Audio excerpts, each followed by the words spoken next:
How to use Copyai Pro properly. Beginner mistakes that cost you. Copyai Pro is a versatile content tool, but beginners often make mistakes that cost them time and quality. The surprising truth is that many users never tap into its full potential.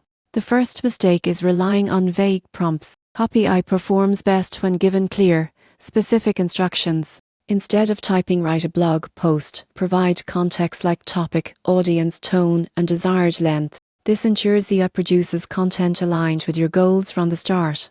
Another common error is unusing templates. Copyai offers hundreds of pre-built templates for blog posts, social media captions, emails, and ad copy. Beginners often start from scratch, wasting valuable time. For example, using a social media caption template can save minutes while ensuring professional quality results.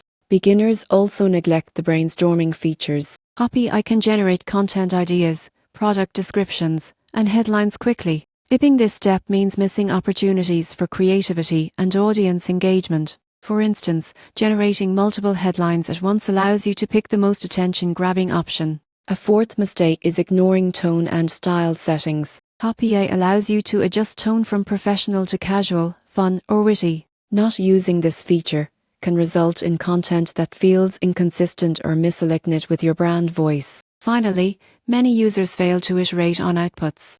Generated content isn't always perfect on the first try. Editing, refining, and rerunning prompts ensures higher quality and relevance. Treat the AI as a collaborator rather than a final solution. To use Copyai Pro effectively, give precise prompts, leverage templates, explore brainstorming features, control tone and style, and iterate on outputs. Avoiding these beginner mistakes will help you create high-quality content efficiently and strategically.